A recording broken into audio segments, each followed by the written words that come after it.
बांग्लादेश के अंदर एक युवक को इसलिए जला करके मार दिया जाता है क्योंकि वो युवक हिंदू था और उसका गलती सिर्फ ये था कि उसने ये कहा कि इंसान को सभी धर्मों को मानना चाहिए, कोई धर्म किसी के लिए बंटा हुआ नहीं है। हाँ जी, मैं बात कर रहा हूँ दीपू चंद्र दास की, जो बांग्लादेश के हिंदू निवासी थे, अपना पालन पोषण करने के लिए, अपना परिवार चलाने के लिए एक छोटे से कपड़ा के फैक्ट्री में काम करते थे और उन्हें जिंदा उनके माँ बाप के आंखों के सामने जला दिया गया।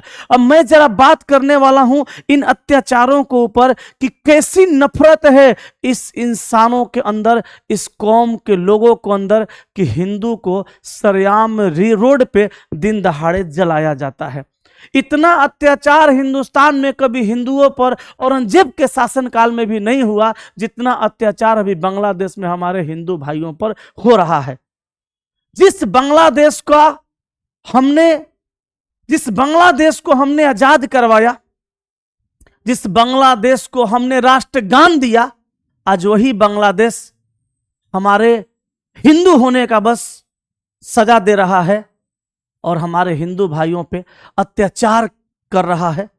हिंदू महिलाओं का कहीं बलात्कार हो रहा है तो कहीं हिंदू नौजवानों को जलाया जाता है। और ये मामला यही नहीं रुका है, हिंदू लड़कियों को हिजाब पहनने के लिए, बुर्का पहनने के लिए मजबूर किया जाता है। ऐसा तो हमारे भारत में नहीं होता है।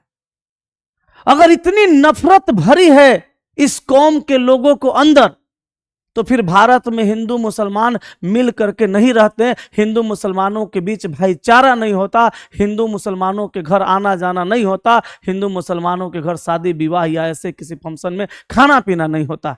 कैसी नफरत है ये। इसके साथ साथ मैं भारत के उन बाबाओं से कहना चाहूंगा, खास करके धीरेन्द्र शास्त्री, अनिरुद्धाचार्य और इनके जैसे कई बाबाएं हैं जिनको मैं कहना चाहूंगा कि आप लोग हिंदू राष्ट्र की बात करते हैं तो फिर इस मुद्दा पे क्यों नहीं बोलते हैं कि हमारे हिंदू भाइयों के साथ जो अत्याचार हुआ है, इस अत्याचार पे सरकार संज्ञान ले। कैसे बनाएंगे हिंदू राष्ट्र आप? अरे पहले हिंदू को तो बचा लीजिए, फिर हिंदू राष्ट्र बनाइए। यही बांग्लादेशी आकर के हमारे भारत में घुसपैठियों की तरह रह रहे हैं। उनके लिए सरकार का कोई कानून नहीं है, उनको भारत में कोई रोक टोक नहीं है। मैं मांग करता हूं भारत सरकार से कि भारत सरकार बांग्लादेश के सरकार पे दबाव बनाए और ये कहे कि जो लोग इस घटना को अंजाम दिए हैं उनको फांसी का सजा दिया जाए। और अगर बांग्लादेश का सरकार ऐसा नहीं करता है तो फिर भारत सरकार बांग्लादेश का सारा सपोर्ट बंद करे।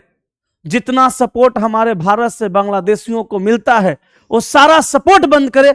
जितने बांग्लादेशी आकर के हमारे भारत में घुसपैठियों की तरफ बैठे हुए हैं, अपना जड़ जमाए हुए हैं, उनको तुरंत भारत सरकार यहां से खदेड़े और उनको फिर से वापस बांग्लादेश में भेजे। और जो हिंदू बांग्लादेश से भारत आना चाहते हैं, जिनकी स्थिति बद से बदतर है, उनको लाने का भी सरकार काम करे, तब जाके कहीं ये भारत हमारा हिंदू राष्ट्र बनेगा।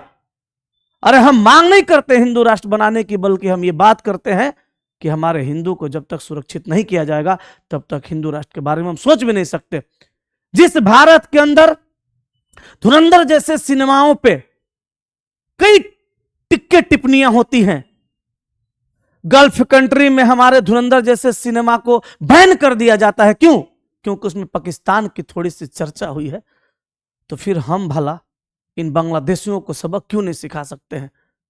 एक लड़का को बस ये कहने पे जला देना कि कोई भी इंसान किसी भी धर्म को मान सकता है, ये कहां का न्याय है? मैं पूछना चाहता हूं भारत सरकार और इन सभी ढोंगी बाबाओं से। मैं ये पूछना चाहता हूं कि अनाधून भीड़ उस नौजवान को पीट रही है, सरेआम कहीं खड़ा करके जिंदा जला देना, ये कहां का कानून व्यवस्था है? कैसी ये नफरत है? अगर सारे इंसान इतना ही नफरत में जीने लगे फिर ये दुनिया खत्म हो जाएगी। ये कैसी नफरत है?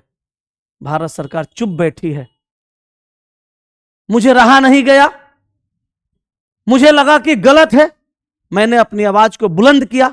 भारत के अंदर जितने भी लोग हैं जिनको लगता है कि ये गलत है, वो जरूर इस मुद्दा पे संज्ञान लें, क्योंकि मुझे तो ये बिल्कुल अच्छा नहीं लग रहा है।